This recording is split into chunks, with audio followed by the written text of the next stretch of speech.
नमस्कार दोस्तों, आपका स्वागत करता हूं इस YouTube channel SK coaching centre पर। दोस्तों आज हम लोग रीजनिंग के एक और नए पार्ट को देखने वाले हैं। ये पार्ट नंबर 66 होने वाला है। अगर आप इससे पहले वाले पार्ट नहीं देखे होंगे मेरे भाई तो जाकर देख लीजिएगा। सभी पार्ट इम्पोर्टेंट पार्ट है। इस पार्ट के अंदर आज हम लोग रीजनिंग के 16 इम्पोर्टेंट क्वेश्चन को देखेंगे जो कि आपको आने वाले आगामी सभी परीक्षाओं के लिए महत्वपूर्ण होने वाला है। सभी क्वेश्चन इम्पोर्टेंट क्वेश्चन है, अलग अलग पार्ट से लिया गया क्वेश्चन है जो कि आपको आने वाले आगामी सभी परीक्षाओं के लिए ये सारे क्वेश्चन महत्वपूर्ण होने वाले हैं। तो सभी क्वेश्चन को पहले आप लोग खुद से जरूर सॉल्व करने की कोशिश कीजिएगा। चलिए हम लोग 1 नंबर क्वेश्चन की ओर चलते हैं। 1 नंबर क्वेश्चन आपको कह रहा है, नीचे दिए गए प्रश्न में संबंधित शब्द को चुनिए। संबंधित शब्द चुनने के लिए बोला जा रहा है। प्रश्न आपको कह रहा है जिस प्रकार से बगीचा का संबंध पौधे के साथ है उसी प्रकार से आपसे पूछ रहा है पुस्तक का संबंध कौन सा शब्द से होगा जो इस वाले क्वेश्चन मार्क पे भरे जाएंगे। देखिए, जब भी आपको इस प्रकार के रीजनिंग के प्रश्न देखने को मिले तो सबसे पहले आप लोग ये सोचिएगा ये बगीचा से पौधे कैसे लिख रहा है, बगीचा से पौधा किस प्रकार से संबंधित है। उसी प्रकार से आप लोग सोचिएगा आपका पुस्तक से कौन सा शब्द संबंधित होंगे जो इस वाले क्वेश्चन मार्क पे भरे जाएंगे। अगर आप लोग ध्यान से देखिएगा तो बगीचा के अंदर आपका पौधा पाया जाता है। उसी प्रकार से अगर आप लोग देखिएगा तो पुस्तक के अंदर मेरे भाई आपके पृष्ठ पाए जाते हैं। पृष्ठ आपका कौन सा ऑप्शन में दिया गया है? ऑप्शन नंबर बी में दिया गया है जो कि आपके सही उत्तर हो जाएंगे। इस प्रकार से भी आप लोग सोच सकते हो कि पौधे के निर्माण से बगीचा बनता है, उसी प्रकार से पृष्ठ के निर्माण से आपका पुस्तक तैयार किया जाता है। तो ऑप्शन बी इसका सही उत्तर हो जाएगा। चलिए अगले प्रश्न की ओर हम लोग चलेंगे, क्वेश्चन नंबर 2 की ओर। ये रहा क्वेश्चन नंबर 2। क्वेश्चन नंबर 2 आपको कह रहा है नीचे दिए गए प्रश्न में संबंधित संख्या को चुनिए। संबंधित संख्या चुनने के लिए बोला जा रहा है नंबर एनालॉजी रीजनिंग के प्रश्न है। और याद रखिएगा इस प्रकार के प्रश्न आपको सभी एग्जाम में पूछे जाते हैं, तो पहले आप लोग खुद से जरूर सॉल्व करने की कोशिश कीजिएगा। प्रश्न आपको कह रहा है जिस प्रकार से 3476 का संबंध 20 के साथ है उसी प्रकार से आपसे पूछ रहे 4235 का संबंध कौन सा संख्या के साथ होगा जो इस वाले क्वेश्चन मार्क पे भरे जाएंगे। सबसे पहले आप लोग ये सोचिएगा 3476 से आप लोग 20 किस प्रकार से ला सकते हो। हम लोग 3476 को क्या करेंगे ताकि हमारा 20 बन जाए, पहले आप लोग खुद से ज़रूर सॉल्व करने की कोशिश कीजिएगा। ध्यान से देखिएगा तो 3476 आपका जो है वो 3 4 7 6 से मिलकर बनता है। अगर हम लोग 3476 के सभी संख्याओं को आपस में जोड़ ले यानी कि 3 + 4 करेंगे तो 7, 7 + 7 करेंगे तो 14, 14 + 6 करेंगे मेरे भाई तो आपके 20 हो जाएंगे। देखिए 20 आपका यहाँ पर लिखा हुआ है। उसी प्रकार से संख्या आपका 4235 दिया गया है। देखिएगा 4235 आपके 4 2 3 5 से मिलकर बनते हैं। जिस प्रकार से हम लोग 3476 के सभी संख्याओं को आपस में जोड़ लिए थे उसी प्रकार से हम लोग 4235 के भी सभी संख्याओं को आपस में जोड़ लेंगे। 4 + 2 करेंगे तो 6, 6 + 3 करेंगे तो 9, 9 + 5 करेंगे तो मेरे भाई 14 हो जाएंगे। 14 आपका किसी ऑप्शन में है? ऑप्शन नंबर ए में दिया गया है जो कि आपके सही उत्तर हो जाएंगे। इस वाले क्वेश्चन मार्क पे आपका 14 भरा जाएगा। क्लियर है? सभी क्वेश्चन इम्पोर्टेंट क्वेश्चन है तो सभी प्रश्न को पहले आप लोग खुद से ज़रूर सॉल्व करने की कोशिश कीजिएगा। कुछ इसी प्रकार के प्रश्न आपको अभी एग्जाम में पूछे जाते हैं। तो चलिए अगले प्रश्न की ओर हम लोग चलेंगे, क्वेश्चन नंबर 3 की ओर। क्वेश्चन नंबर 3 आपको कह रहा है एक विशिष्ट कोड भाषा में बैड को 412 तथा को मोड को 42113 लिखा जाता है। इस कोड भाषा में रन को किस प्रकार लिखा जाएगा ये आप लोगों से पूछ रहा है। कोडिंग डिकोडिंग से रिलेटेड क्वेश्चन है मेरे भाई और इस प्रकार के भी प्रश्न आपको सभी एग्जाम में पूछे जाते हैं। तो पहले आप लोग वीडियो को रोककर खुद से ज़रूर सॉल्व करने की कोशिश कीजिएगा। ये बैड से आपका 412 किस प्रकार से लिख रहा है, मोड से 42113 कैसे लिख रहा है, उसी प्रकार से आपसे पूछ रहा है रन का कोड क्या बनेगा। ध्यान से देखिएगा पहले बैड को आप लोग, तो बैड जो है आपके BAD से मिलकर बनते हैं और इसका कोड देखिएगा 412 लिखा हुआ है।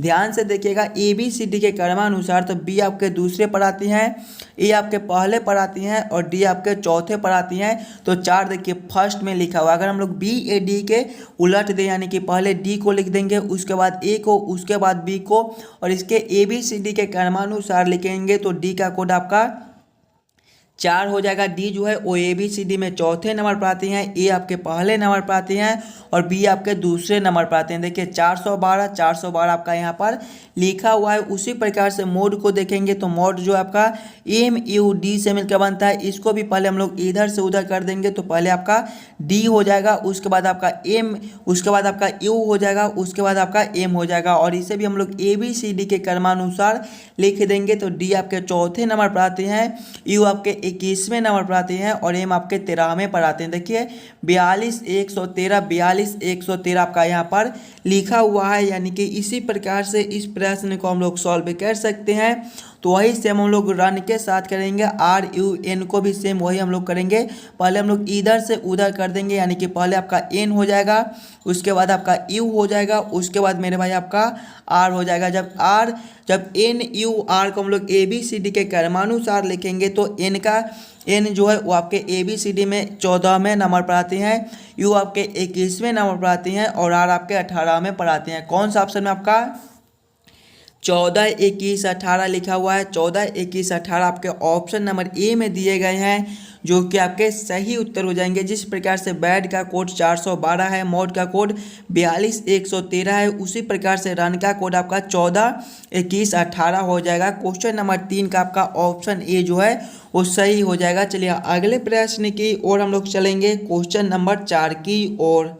नंबर 4 आपको कह रहा है, नीचे दिए गए प्रश्न में संबंधित अक्षरों को चुनिए। संबंधित अक्षर चुनने के लिए बोला जा रहा है। प्रश्न आपको कह रहा है, जिस प्रकार से ई जी आई का संबंध बी डी एफ के साथ है, उसी प्रकार से आपसे पूछ रहा है के एम ओ का संबंध कौन सा अक्षर से होगा, जो इस वाले क्वेश्चन मार्क पे भरे जाएंगे। जब भी आपको इस प्रकार के रीजनिंग के प्रश्न देखने को मिले तो सबसे पहले आप लोग ये सोचिएगा, ई जी आई से ए बी डी एफ किस प्रकार से लिख रहा है, ई जी आई से बी डी एफ किस प्रकार से संबंधित है। उसी प्रकार से आप लोग सोचिएगा आपका के एम ओ से कौन सा अक्षर संबंधित होगा, जो इस वाले क्वेश्चन मार्क पे भरे जाएंगे। सबसे पहले हम लोग ई जी आई को देखेंगे। देखिए पहले आपका ई जी आई लिखा हुआ है और इससे क्या लिखा हुआ है, बी डी एफ लिखा हुआ है। ध्यान से देखिएगा सिंगल अक्षर को, तो ई से आपका बी लिखा हुआ है, ई आपके 5वें पर आती हैं और बी आपके दूसरे पर आती हैं, इसमें आपका -3 हो जाएगा। जी से आपका डी लिखा हुआ है। देखिए जी आपके ए बी सी डी के क्रमानुसार में 5वें, जी आपके 7वें पर आती हैं और डी आपके जो है वो चौथे पर आती हैं, इसमें भी आपका -3 है। आगे देखिएगा आई से आपका एफ लिखा हुआ है। आई आपके ए बी सी डी के क्रमानुसार में 9वें पर आती हैं और एफ आपके 6ठे पर आती हैं, इसमें भी आपका -3 हो जाएगा। -3 तो आगे भी हम लोग के एम ओ के साथ भी -3 कर देंगे। देखिएगा पहले आपका के है, उसके बाद एम है, उसके बाद ओ है, इसके भी तीनों अक्षर में -3 करना है। देखिए पहले आप हम लोग के -3 करेंगे तो आपका कितना हो जाएगा, कि आपके 11वें पर होते हैं, 11 - 3 आपका 8 हो जाएगा और 8वें पर आपका एच होता है। आगे देखिएगा आपका एम है, एम -3 आपके कितने हो जाएंगे, एम आपके 13वें पर होते हैं, 13 - 3 10 और 10वें पर आपका जे होता है। आगे देखिएगा आपका ओ है, ओ -3 आपका कितना हो जाएगा, ओ आपके 15वें पर होते हैं, 15 - 3 12 और 12वें पर आपका एल होता है। कौन सा ऑप्शन में आपका एच जे एल लिखा हुआ है, एच जे एल आपके ऑप्शन नंबर सी में दिए गए हैं, जो कि आपके सही उत्तर हो जाएंगे। इस वाले क्वेश्चन मार्क पे आपका एच जे एल भरा जाएगा। क्लियर है। चलिए अगले प्रश्न की ओर हम लोग चलेंगे, क्वेश्चन नंबर 5 की ओर। क्वेश्चन नंबर 5 आपको कह रहा है, लुप्त संख्या ज्ञात करें। मिसिंग नंबर से रिलेटेड क्वेश्चन आपका यहाँ पर क्वेश्चन मार्क है। इन्हीं क्वेश्चन मार्क पे कौन सी संख्या भरी जाएगी, ये आप लोगों से पूछ रहा है। मिसिंग नंबर से रिलेटेड क्वेश्चन आपको सभी एग्जाम में पूछे जाते हैं, तो पहले आप लोग खुद से ज़रूर सॉल्व करने की कोशिश कीजिएगा। इस वाले क्वेश्चन मार्क पे आपका कौन सा संख्या भरा जाएगा। जब भी आपको मिसिंग नंबर से रिलेटेड क्वेश्चन देखने को मिले मेरे भाई, तो पहले आप लोग क्वेश्चन को, पैटर्न को समझने की कोशिश कीजिएगा। आपका किस प्रकार का प्रश्न दिया गया है, इसे हम लोग कैसे जल्द से जल्द सॉल्व कर सकते हैं। देखिएगा आपका यहाँ पर क्वेश्चन मार्क है और नीचे की ओर संख्या को देखिएगा तो आपका बड़ा बड़ा संख्या है 120, 45 और उसके बाद क्वेश्चन मार्क। तो ऐसे प्रश्न को हम लोग इस लाइन से सॉल्व करने की कोशिश करेंगे। 1 और 11 से 120 कैसे लिख रहा है, 2 और 7 से 45 कैसे लिख रहा है, उसी प्रकार से हम लोग सोचेंगे आपका 3 और 5 से कौन सा संख्या बनेगा जो इस वाले क्वेश्चन मार्क पे भरे जाएंगे। देखिए पहले हमें 1 और 11 से 120 लाना है। हम लोग 1 और 11 को क्या करेंगे ताकि हमारा 120 बन जाए। देखिए पहला संख्या आपका 1 है और दूसरा संख्या 11 दिया गया है और इसी से हमें 120 लाना है। अगर हम लोग पहले दूसरा संख्या प्लस करेंगे, पहला संख्या गुना करेंगे, दूसरा संख्या माइनस करेंगे पहला संख्या, तो आपका कितना हो जाएगा 11 प्लस 1 मेरे भाई आपके 12 हो जाएंगे। गुना करेंगे 11 माइनस 1 आपके 10 हो जाएंगे। 12 गुना 10 आपके 120 होते हैं। देखिए 120 आपका यहाँ पर लिखा हुआ है। अगर वही सेम अगर हम लोग इसमें करेंगे तो इसमें दूसरा संख्या आपका 7 है। 7 प्लस करेंगे पहला संख्या तो पहला संख्या आपका 2 है। 7 प्लस 2 गुना करेंगे, 7 माइनस करेंगे 2 पहला संख्या, दूसरा संख्या माइनस पहला संख्या, तो आपका कितना हो जाएगा 7 प्लस 2 आपके 9 हो जाएंगे। गुना करेंगे 7 माइनस 2 आपके 5 हो जाएंगे। 9 गुना 5 मेरे भाई आपके 45 होते हैं। देखिए 45 आपका यहाँ पर लिखा हुआ है, यानी कि इसी प्रकार से इस प्रश्न को हम लोग सॉल्व कर सकते हैं। तो इसमें दूसरा संख्या आपका 5 दिया गया है, दूसरा संख्या प्लस करेंगे पहले पहला संख्या, दूसरा संख्या प्लस पहला संख्या आपका कितना हो जाएगा 5 प्लस 3 गुना करेंगे, दूसरा संख्या माइनस पहला संख्या। देखिएगा 5 प्लस 3 आपके 8 गुना करेंगे, 5 माइनस 3 आपके 2, 8 गुना 2 आपके 16। 16 आपका कौन सा ऑप्शन में है, ऑप्शन नंबर बी में दिया गया है, जो कि आपके सही उत्तर हो जाएंगे। इस वाले क्वेश्चन मार्क पे आपका 16 भरा जाएगा। चलिए अगले प्रश्न की ओर हम लोग चलेंगे, क्वेश्चन नंबर 6 की ओर। ये रहा क्वेश्चन नंबर 6। क्वेश्चन नंबर 6 आपका वेन आरेख वेन डायग्राम से रिलेटेड क्वेश्चन है। प्रश्न आपका सोडा वाटर, निर्मल वाटर और लिक्विड का सही वेन आरेख वेन डायग्राम किस प्रकार से बनेगा, ये आप लोगों से पूछ रहा है। पहले आप लोग इन्हीं तीनों शब्दों को ध्यान से देखिएगा और समझने की कोशिश कीजिएगा कौन किसके साथ संबंधित है, किसके अंदर हम लोग किसको रख सकते हैं। देखिएगा सोडा वाटर है, निर्मल वाटर है और लिक्विड है। ध्यान से देखिएगा मेरे भाई, तो लिक्विड के अंदर ही आपके निर्मल वाटर और सोडा वाटर दोनों होते हैं। तो लिक्विड के अंदर हम लोग सोडा वाटर और निर्मल वाटर दोनों को रख देंगे। तो इसका वेन आरेख वेन डायग्राम कुछ इस प्रकार से बनेगा, जो कि ऑप्शन नंबर ए में दिया गया है। क्वेश्चन नंबर 6 का आपका ऑप्शन ए जो है वो सही हो जाएगा। लिक्विड के अंदर ही आपका सोडा वाटर और निर्मल वाटर दोनों आ जाएंगे और सोडा वाटर आपके अलग होते हैं, निर्मल वाटर आपके अलग होते हैं। तो इसका वेन आरेख वेन डायग्राम कुछ इस प्रकार से बनेगा, जो कि ऑप्शन नंबर ए में दिया गया है। चलिए अगले प्रश्न की ओर हम लोग चलेंगे, क्वेश्चन नंबर 7 की ओर। ये रहा क्वेश्चन नंबर 7। क्वेश्चन नंबर 7 आपको करा निम्नलिखित आकृति में त्रिभुजों की संख्या ज्ञात करें। इस वाले आकृति में आपके टोटल कितने ट्रायंगल त्रिभुज बनते हैं, ये आप लोगों से पूछ रहा है। पहले आप लोग वीडियो को रोककर खुद से जरूर काउंटिंग करने की कोशिश कीजिएगा। इस वाले आकृति में आपका टोटल कितना ट्रायंगल त्रिभुज बनता है। जब भी आपको त्रिभुज काउंटिंग करने के लिए बोले तो सबसे पहले आप लोग फिगर को ध्यान से देखिएगा और समझने की कोशिश कीजिएगा आपका किस प्रकार का फिगर दिया गया है। इसमें हम लोग कैसे जल्द से जल्द ट्रायंगल त्रिभुज काउंट कर सकते हैं। ध्यान से देखिएगा तो यहाँ पर आपका एक चतुर्भुज दिया गया है और जब भी हमें चतुर्भुज में त्रिभुज काउंट करने के लिए बोले तो हम लोग कौन सा ट्रिक यूज करते हैं, पहले छोटे छोटे खंड को काउंट कर लेंगे और उसमें 2 से गुना कर देंगे। देखिएगा इस वाले चतुर्भुज में आपका छोटा छोटा खंड कितना बनता है, एक तो आपका ए हो जाएगा, दूसरा आपका ए हो जाएगा, तीसरा आपका ए हो जाएगा और चौथा आपका ए हो जाएगा। 4 गुना 2 हम लोग करेंगे तो आपके 8 हो जाएंगे, यानी कि इस वाले आकृति में आपका टोटल 8 त्रिभुज बनता है। आगे देखिएगा तो आपका 9वां त्रिभुज जो है आपका ए हो जाएगा, 10वां आपका मेरे भाई ए हो जाएंगे, 11वें आपके ए हो जाएंगे और ध्यान से देखिएगा तो 12वां जो है आपका यहाँ से लेकर यहाँ तक भी एक त्रिभुज बनता है, ये आपके 12वें हो जाएंगे और 13वें को देखिएगा तो यहाँ से लेकर यहाँ तक भी एक बनता है, ये आपके 13वें हो जाएंगे। और 14वें मेरे भाई ध्यान से देखिए, सबसे बड़ा वाला यहाँ से लेकर यहाँ तक भी एक त्रिभुज है, ये आपका 14वां हो जाएगा। 14 आपके कौन सा ऑप्शन में दिए गए हैं? ऑप्शन नंबर बी में दिए गए हैं, जो कि आपके सही उत्तर हो जाएंगे। इस वाले आकृति में आपका टोटल 14 ट्रायंगल त्रिभुज बनता है। क्लियर है? चलिए अगले प्रश्न की ओर हम लोग चलेंगे, क्वेश्चन नंबर 8 की ओर। ये रहा क्वेश्चन नंबर 8। क्वेश्चन नंबर 8 आपको कह रहा है, यदि ए का अर्थ भाग है, सी का अर्थ घटाव है, डी का अर्थ जोड़ है तथा बी का अर्थ गुना है, तो 15A 3D 24C 12B 2 बराबर क्वेश्चन मार्क। इन्हीं क्वेश्चन मार्क पे कौन सी संख्या भरी जाएगी, ये आप लोगों से पूछ रहा है। जब भी आपको इस प्रकार के रीजनिंग के प्रश्न देखने को मिले मेरे भाई, तो सबसे पहले आप लोग प्रश्न को ध्यान से पढ़िएगा और समझने की कोशिश कीजिएगा प्रश्न आपको क्या कह रहा है। ऐसे प्रश्न को हम लोग कैसे जल्दी से जल्दी सॉल्व कर सकते हैं। देखिए प्रश्न आपको कह रहा है कि ए का अर्थ भाग है, यानी कि जहाँ पर ए है वहाँ पे हम लोग भाग को रखेंगे। सी का अर्थ आपका घटाव है, जहाँ पे सी है वहाँ पे घटाव को रखना है। डी का अर्थ आपका जोड़ है, जहाँ पे डी दिया गया है वहाँ पे हम लोग जोड़ को रखेंगे।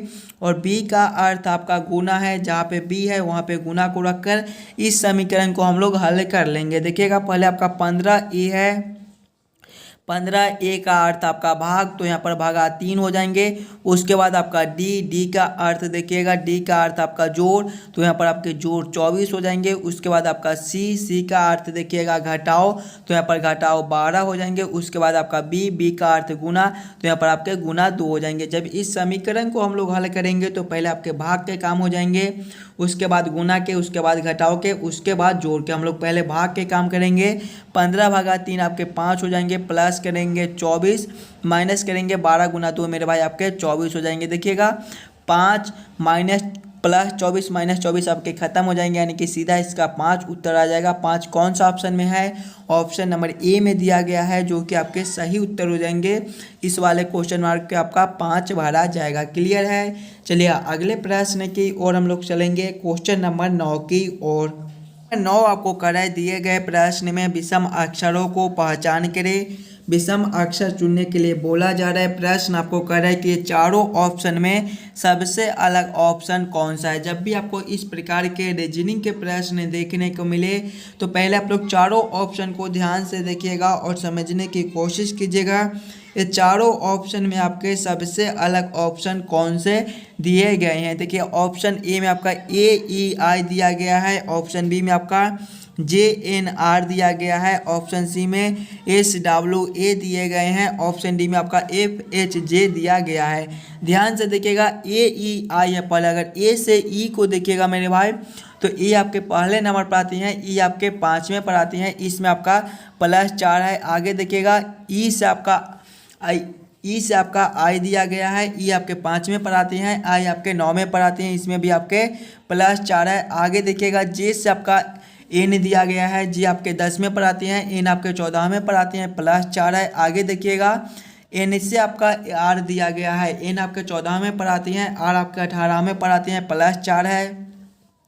एस से डब्लू दिया गया है, एस जो है वो आपके 19वें पर आते हैं, डब्लू आपके जो है वो मेरे भाई 23वें पर आती हैं, इसमें भी आपका +4 है। आगे देखिएगा डब्लू से आपका ए दिया गया है, डब्लू जो है आपके 23वें पर आती हैं, ए आपके पहले पर आती हैं। और याद रखिएगा ABCD में आपके टोटल 26 अक्षर होते हैं। 26 के बाद हम लोग फिर से 1 2 काउंट करते हैं, तो इसमें भी आपका +4 है। आगे देखिएगा एफ से आपका एच दिया गया है, एफ आपके 6ठे पर आती हैं, एच आपके 8वें पर आती हैं, इसमें आपके +2 हो जाएंगे। एच से आपका जे दिया गया है, एच आपके 8वें पर आती हैं, जी आपके 10वें पर आती हैं, इसमें भी आपका +2 है। सभी में देखिएगा +4 दिया गया है, लेकिन इसमें देखिए +2 दिया गया है, तो सबसे अलग आपका ऑप्शन डी हो जाएगा। क्वेश्चन नंबर 10 का आपका सही उत्तर ऑप्शन डी हो जाएगा, यही आपका सबसे अलग अक्षर दिया गया है। चलिए अगले प्रश्न की ओर हम लोग चलेंगे, क्वेश्चन नंबर 10 की ओर।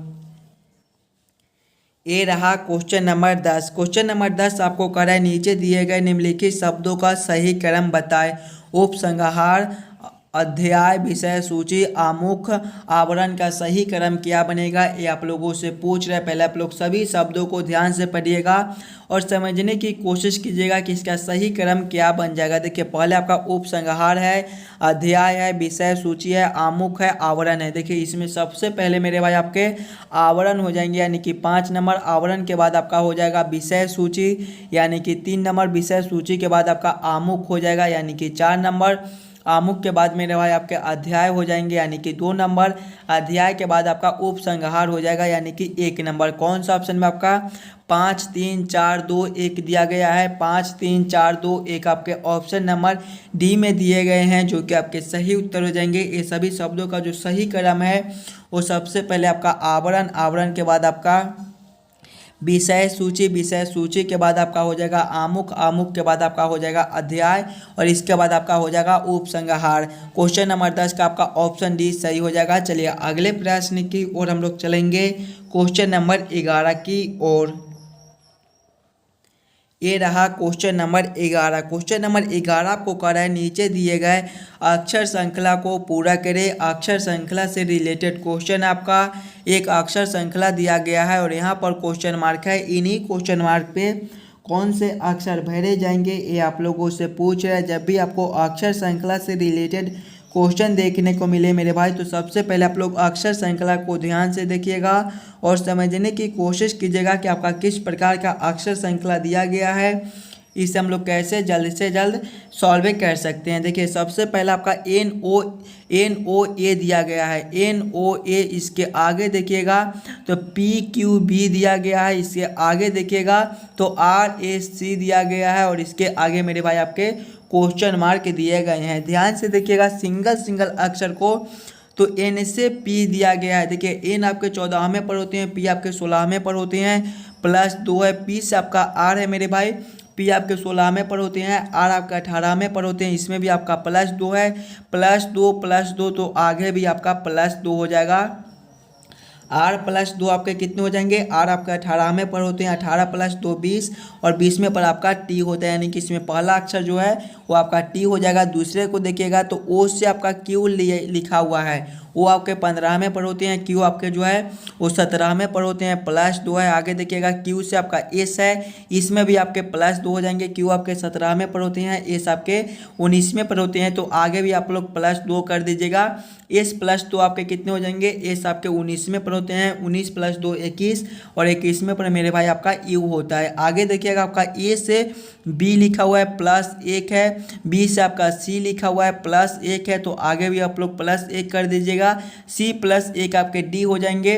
कौन सा ऑप्शन में आपका TUD लिखा हुआ है, TUD आपके ऑप्शन नंबर ए में दिए गए हैं, जो कि आपके सही उत्तर हो जाएंगे। इस वाले क्वेश्चन मार्क पे आपका TUD भरा जाएगा। क्लियर है। चलिए अगले प्रश्न की ओर हम लोग चलेंगे, क्वेश्चन नंबर 12 की ओर। ये रहा क्वेश्चन नंबर 12। क्वेश्चन नंबर 12 आपको कह रहा है नीचे दिए गए श्रृंखला को पूरा करें। श्रृंखला सीरीज से रिलेटेड क्वेश्चन है मेरे भाई। जब भी आपको श्रृंखला सीरीज से रिलेटेड क्वेश्चन देखने को मिले तो पहले आप लोग श्रृंखला को ध्यान से देखिएगा और समझने की कोशिश कीजिएगा। देखिए यहाँ पर आपका एक श्रृंखला दिया गया है और यहाँ पर क्वेश्चन मार्क है। इन्हीं क्वेश्चन मार्क पे कौन सी संख्या भरी जाएगी ये आप लोगों से पूछ रहा है। पहले आप लोग ध्यान से श्रृंखला को देखिए और समझने की कोशिश कीजिएगा। इंपॉर्टेंट क्वेश्चन है, श्रृंखला सीरीज से रिलेटेड क्वेश्चन आपको सभी एग्जाम में पूछे जाते हैं। देखिए सबसे पहले आपका 4 लिखा हुआ है, 4 के आगे आपका 5.2 दिया गया है, 5.2 के आगे आपका 6.4 दिया गया है, इसके आगे आपका क्वेश्चन मार्क है और इसके आगे आपका 8.8 दिया गया है। ध्यान से देखिएगा तो 4 से आपका 5.2 है, इसमें मेरे भाई 1.2 ऐड कर दिया गया है, यानी कि +1.2 कर दिया गया है। आगे देखिएगा 5.2 से आपका 6.4 है, इसमें भी आपका +1.2 कर दिया गया है। देखिएगा ए +1.2 +1.2, तो आगे भी हम लोग +1.2 दो कर देंगे तो 6.4 प्लस 1.2 आपके कितने हो जाएंगे मेरे भाई? 7.6 हो जाएंगे। 7.6 आपका कौन सा ऑप्शन में है?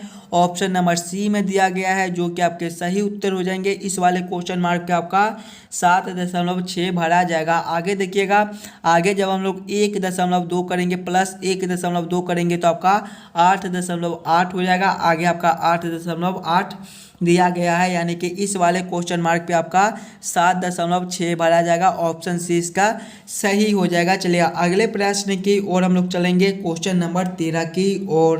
क्वेश्चन नंबर 13 को करा है, सुंदर ने 5 किलोमीटर उत्तर दिशा में यात्रा की, तब वह पूर्व में घुमा और 6 किलोमीटर की यात्रा की। फिर वह दक्षिण में घुमा और 5 किलोमीटर की यात्रा की। वह प्रस्थान स्थल से कितनी दूरी पर है, ये आप लोगों से पूछ रहा है। जब भी आपको इस प्रकार के प्रश्न देखने को मिले तो सबसे पहले आप लोग ये याद कर लीजिएगा कि पूरब मेरे भाई आपके इस दिशा में होती हैं, पश्चिम को देखिएगा तो आपका इस दिशा में होता है, उत्तर को देखिएगा तो आपका ऊपर हो जाएगा, और दक्षिण मेरे भाई आपके नीचे होती हैं। अब प्रश्न को ध्यान से पढ़िएगा और समझने की कोशिश कीजिएगा। देखिए, सुंदर ने 5 किलोमीटर उत्तर दिशा में यात्रा की।